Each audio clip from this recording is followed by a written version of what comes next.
being at the same time. But I love it when that happens, because it's such a joy to me to see them awaken and into their joyful state that is a true state, that is their real, authentic self. And so as we explore this monthly theme of be light in delight, that's just the whole point of it all. Is for us to know that we are the light of God, for us to be in delight with that idea. And it's simply not just a nice idea, it's the concept that is immaculate. It is the concept that is perfect. You know, on this day, which happens to be in the Catholicism world of Christianity, the Feast of the Immaculate Conception, I want to explore those concepts that are immaculate, not the ones that are imagined, not the ones that are delusional. We're moving into a Buddha mind state of awareness. And so when we say that the topic is Buddha mind equals immaculate conception, from biology to theology, the science of mastery. What we're talking about is going beyond the realm of appearances, going beyond the realm of old and antiquated concepts which have nothing to do with eternal truth, and moving into an awareness of how that is happening in our lives and how that is outpicturing in the lives of all around us. And as you noticed when you were in that meditative thought for the week from His Holiness the Dalai Lama, he was inviting you to imagine your own body as the deity. He was inviting you to imagine that not only is your body the deity, but all of the surrounding environment and all of the sentient beings are also the deity. And so when you look around, all that you can possibly see is God. And so when you are going even beyond the realm of the senses, you have an idea that there is something else here. There is another aspect of me that is present. Even when we were in the meditation, we were able to hear like the door opening, or not necessarily simply because the door was opening. You could tell that there was a presence who remained, and you could tell that another presence came who remained, and you were able to feel the vibration of an extension of yourself. And so what I know is that what I see and know goes beyond my physical senses. What I see at the level of my spirit goes beyond my eyesight or my capacity to see greater or lesser what is happening in the realm of effects. I was in Willowbrook over at Solder World on Friday night. I had been welcomed there by my beloved friends Patty and Katerina. And it was a healing service that people came to release anything that was not serving them. And in the process of each person getting an individual healing, in the process of that happening, what came through to Patty was that the children from Sandy Hook arrived. And they had not yet realized that they were dead. They had made their presence known, asking for direction, asking to be released, asking to be set free into their proper place in the realm of eternity. And so we were able to move in through that and surround them with love and support them in their journey. The energy of the room was so great in terms of the people's willingness to release the garbage and to release that which does not serve them, that Katerina asked me to assist in clearing the room. And I was not part of the program. I was there for my healing, but at the same time, I became an instrument for the clearing of what needed not to be any longer. Such are we. Even though we are each here seeking our healing, and we come to places like this, wanting to know something greater for our lives, wanting to know something greater for ourselves, at the same time, it doesn't happen just off to the side here, or let me do this for me and then I'll do that for them. It happens simultaneously. It is the reason that ministers become ministers, so that they can continue to do the work on themselves while they're allowing other people to be conduits for their own healing processes. You know, sometimes I turn on the radio when I'm on my way here. Sometimes I turn on a CD I want to hear. Sometimes I just want to be silent. But I don't remember who the preacher was this morning. He was saying, it's the haters! The haters! You know you're doing something good when the haters come. Because there's something that comes up when you are the light. When you are the light, that the darkness is absolutely calling for something greater, even for itself, even though it may seem and appear to want to be totally attached to being that darkness. So, it is for us to really be able to explore what it means to be unattached to those things that appear to be real, so that we can absolutely be in the reality of our truth. So when we let our souls surrender to the heart of God, we're able to go beyond all of those things that have caught our attention. Buddha says we are shaped by our thoughts. We become what we think. When the mind is pure, joy follows like a shadow that never leaves. And so I'm now reminded that I did not do the inspirational reading after the Tell Me Something Good. So I'm going to share with you what Ernest Holmes has to say about such things. The great mystics like Jesus have taught that as we enter into the one enters into us and becomes us and is us. They have taught the mystical marriage, the union of the soul of man with the soul of God, and the unity of all life. The great mystics, while sensing this unity, the universality of all things, have also sensed the individualization of being and the individuality of man as a divine reality. Tagore, in seeking to explain this, says that the individual is immersed in, but not lost in, nirvana. And he uses the illustration as an arrow is lost in its mark, still remaining an arrow. The mysticism of Buddha did not teach the annihilation of the soul, but the eternality of an ever-expanding principle of the soul. The highest mental practice is to listen to this inner voice and to declare its presence. The greater a man's consciousness of this indwelling I am, the more fully he will live. This will never lead to illusion, but will always lead to reality. All great souls have known this and have constantly striven to let the mind of God express through their mentalities. The Father that dwelleth in me, he doeth the works. This was the declaration of the great master, and it should be ours also. Not a limited sense of life, but a limitless one. So this is what we're looking for. We already know, took all the classes in lack and limitation, got the diploma and the degree. So now we want to move now into another level of our understanding. We want to move from a Buddha mind. And moving from a Buddha mind really means totally being available, totally being present to what is, without labeling it good, without labeling it bad, without labeling it better or worse, without labeling it as something desirable or undesirable.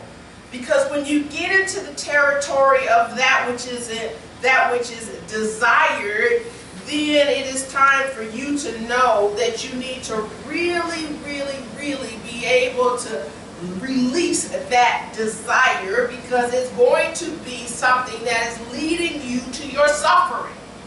When you have an attachment to something, then you are setting yourself up for being miserable.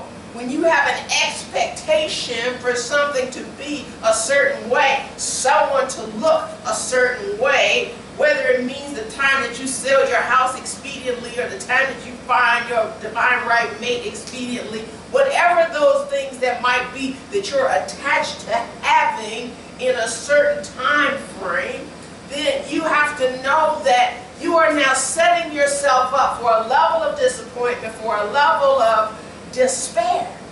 And so when this prince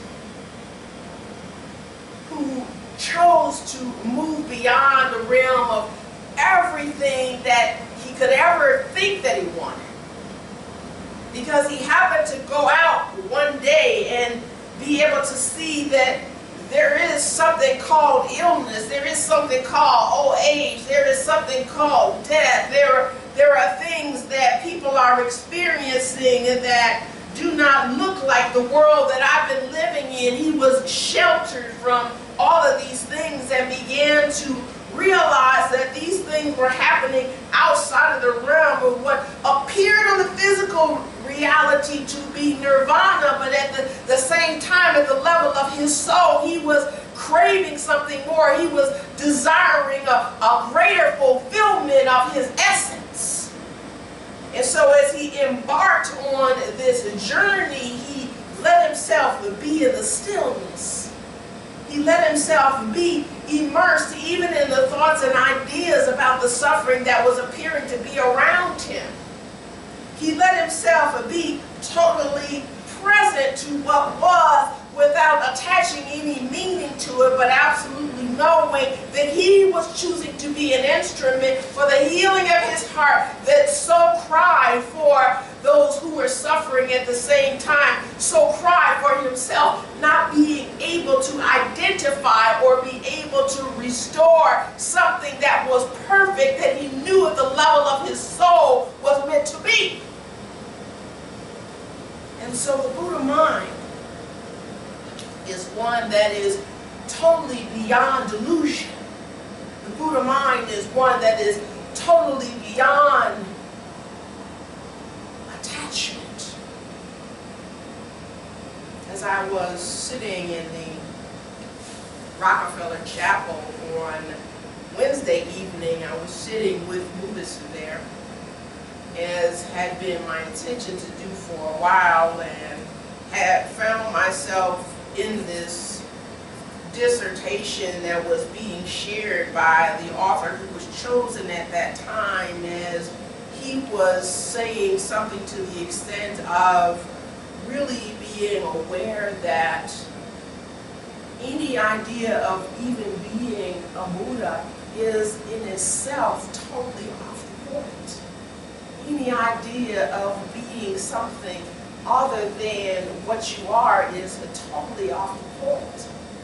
Labeling something good or bad is not the point at all. So you have to understand that when you move into an immaculate concept, that concept has nothing to do with anything that has happened before. You know, the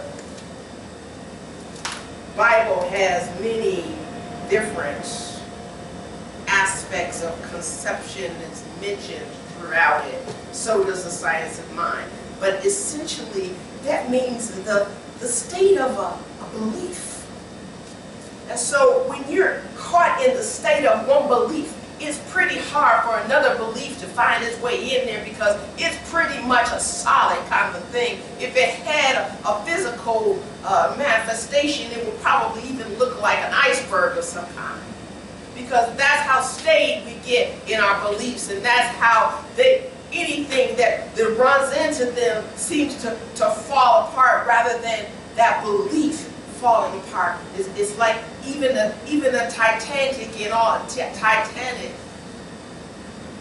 in all of its beautiful engineering wasn't able to withstand this belief that felt so very solid and so very real, even though it was not.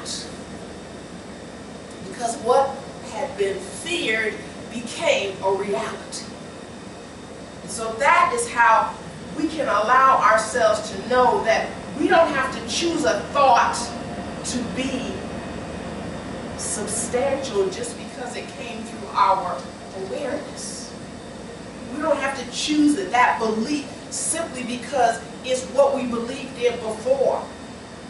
Because when you're willing to come into an awakened state of mind, when you're willing to come into a greater dedication to your essence, you can see that everything must change, the least of which is not you. In the idea of an immaculate conception, we think of something as being birthed. We think of something that's coming into fruition. There's a few times as we were studying on a Monday night when I'm with my Kabbalah, Science of Mind, and Tarot colleagues, but just exploring that one idea of conception. When God said to Abraham, I'm going to give you a child, I'm going to let your wife birth something new, you are going to be the father of a people, there was some hesitation in his mind because his belief was, I am of a certain age, my wife is of a certain age, my wife has never bore a child up to now, she's in her 90s, I'm 100, what are you talking about? So Abraham was not willing to shift into a new concept because he was so anchored into what he saw happening previous to that moment, so much so that he wasn't open to God's idea of something else. Same thing happened to Zechariah, Elizabeth's husband. He was a priest, and he went into the temple, and God said, I'm going to give you a child, and doggone it if Zechariah didn't do the same thing. What are you talking about? I don't have any children. My wife can't have any kids. What are you talking about? And at that moment, God made him shut up. So he couldn't even talk. It was like God wasn't even having it. It's like this fool needs to be still and know that I am God in the midst of everything. And it wasn't until he was able to concede. At that time, the son was always named after the father. And the mother was like, oh yeah, we're going to name him Zechariah. And no, that they were saying, oh yeah, you're going to name him Zechariah. She was like, no, I think his name is John. And then they went to Zechariah and they said, what is his name? And he hadn't been talking, I don't know why they asked him, but he wrote down his name is John, the beloved one. That's what John means. And then, at that moment, he was enabled to talk because now he was able to know that he was the beloved and that he had been now given the opportunity to give birth to a new way of loving that he had not known before. He was able to give birth to an idea of love that had never been conceived before. He was now awakened to this great new beingness. Same thing happened to Mary. When Gabriel came and said, and Gabriel was the same angel that had been talking over to Elizabeth and Zechariah and them, and he said, you know, you're going to give birth. And Mary is like, what are you talking about? I don't know a man. What are you talking about? And even Mary, who had been devoted, whose very nature of her being was total dedication to the Spirit, even her concept of the way things always were had to shift, had to fall away, had to absolutely be dispelled from her awareness so that something new could be born. It's the same idea of a Buddha mind. You have to be open to something new birthing in order for you to be able to move into your true purpose, your true dharma, your true reason for being. obviously the way you've been doing it has not been working. So it is time to do something different. So we're moving from biology and all that you were taught in terms of the birds and the bees, and how things are recreated and how things are coming into being. You know, biology is simply the study of living organisms, to say, oh, this is how that happened. Oh, this is how this rose came out. And go, oh, okay, I get it all. I know it all. You know how you get when you think you know it all, then you get stuck and you can't learn anything else. So the biology is not where we're going to stop our attention. We're going to move into the theology, which is really about the deity, what Augustine of Hippo called the discussion concerning the deity, what Richard Hooker called the science of all things divine, but what Webster said is the study of religious faith, practice, and experience, especially the study of God and of God's relation to the world. But it doesn't really matter how God has been relating to John or Jim or Sue or Mary or Linda. It doesn't really matter. What matters is what your conversation with God is, how God is relating to you, and how you are able to listen to that, how you are able to be receptive to that, how you are able to embrace that. Because the science means knowledge. And generally when you think of knowledge, you're thinking about mental knowledge. And that's what science does in one dimension, is a systematic enterprise that builds and organizes knowledge in a testable explanation and is able to give us ideas that can provoke us to predict what might be happening in the universe next. But the science is a body of knowledge that can be rationally explained and reliably applied, is even limited. Just because somebody has been in prison for 27 years, you can't possibly expect them to be the president of that country. That's not what we've experienced. Nobody that's been in jail for 27 years could ever be the leader of a country, especially a country that has consistently oppressed anyone who looked like him. How can a man who has studied law, now listen to the scientific aspects of this, a man who has studied law to see just what the laws are in this region that people are to adhere to, and how we can uphold this, and how we can use this as the framework for our joy to be achieved, to be acquired, to be embodied. And then to find out that the very laws that are in place are not serving the people that are most dear to me. I then move from being a lawyer to being an activist, not unlike our president.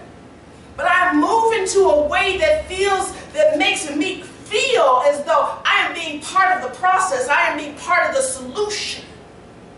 And so when I move into that with all the passion that I have, and with all of my concepts about what pain is and what suffering is, and how I want to alleviate suffering in this young Buddha kind of mind, and how this man went to prison because he appeared to be a threat because of the plans that they had for being able to destroy edifices so that they can make their points about the injustice, and how it was not real for these people to know this kind of existence, that this was not the will of God. And in truth, there was a dimension of that concept that was real. Something greater was asking to be birthed. And so, as our dear friend Mary Morrissey sat with President Mandela some years after he had been released, and she said, well, how could this happen? How could someone go from here to here? I want to understand, because Mary, Mary's one of us. She wants to find out where the truth is and to support everybody else in finding what truth is. And he said the man that went into that prison those 27 years ago is not the man who came He said the man who went into that prison would have never been able to get out of prison. The man who went into that prison would have never been able to be the president of a country. Because that man was angry. That man was frustrated. And all he could focus on was what the effects were. Now I'm not talking from Mandela's point of view anymore, but I'm moving into the concept that was being birthed. And so what he was saying then was that he went through a transformation. He had to release what he thought should be the way to change. And he had to let his soul surrender to something greater in order for something greater to be birthed. And so as he allowed himself to be present in the stillness, even in the sadness, he was willing to let his heart be open to the heart of God. And in this transformative process, he was no longer that caterpillar that was struggling to be something else, but he was now emerging a butterfly, a beautiful instrument for uniting what appeared to be hate against hate towards people who were in the same land, living with one another, looking differently. And so as you saw the athletes, the soccer players standing arm in arm, hand in hand, in absolute grief for this man who had brought them together and had allowed them to release the burden of their old beliefs. And to know that there was something about Mandela that had been ordained from his very birth. You know, the way that they name when you're in Africa, that it has to do with them really understanding your nature. And you know, his middle name really meant troublemaker. And he was a troublemaker like Jesus was a troublemaker. He saw things the way that they were and knew that they could be better. He saw the way that people were believing and invited them to have a new idea about how life could be. And so when you understand that even after he was a president and had retired from politics, they still sought his advice, Mandela's advice. And he said, I'm no longer a politician. You need to talk to the politicians about that, because he had used his Immaculate concept to free himself and to free his country, and now he was eternally free and not able, not even having the capacity or the desire to be caught up in that old mess, because something perfect had been conceived. So when I say that this Immaculate conception is synonymous with the Buddha mind, I want you to understand that in these four noble truths of suffering, and the truth of the original origin of suffering, and the truth of the cessation of suffering, and the truth of the path leading to the cessation of suffering, all of that really has to do with what I was talking about. You know, when you go into that eightfold path that Buddha talks about, right seeing and right intention, and right speech and right action, there isn't anything that you can put on that can make you be right. It is simply something that you have to take off. As I've told you in my visioning classes, or even in abbreviated sessions of visioning, that any spiritual growth has to do with letting go. So if you're willing to let go of those old beliefs, like Abraham had to, if you're willing to let go of those old beliefs like Zechariah had to, if you're willing to let go of those old beliefs like Mary had to, if you're willing to let go of those old beliefs like Nelson Mandela had to, then you can move from a biology state of being into a theology state of being, where you're not simply studying the God of someone else's teaching, but you're studying the God of your own being. Even in the stillness, you're allowing yourself to move into a greater expression of the divine that you were divinely intended to be. So I want you to know that you don't have to be caught up in the delusion. You don't have to even trust your senses, for what you see may not be what is real. What you hear may not be what is true. but at the level of your soul, you know it. I always ask my students to prove what I'm saying and not simply accept it at the face value of what I say. Because we are scientists, we have to apply testable means of evidence in order to be able to establish and discern truth. So I invite you to know that when your mind is pure, joy follows like a shadow that never leaves. That's what Buddha said. But can you just picture in your mind's eye the face of Nelson Mandela? Can you just see that smile that is just so permanent there? Can you just know that the mind pure absolutely is the ground for joy to follow, for joy to be omnipresent?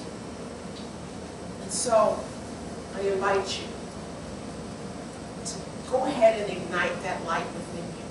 Go ahead and release those beliefs that don't serve you.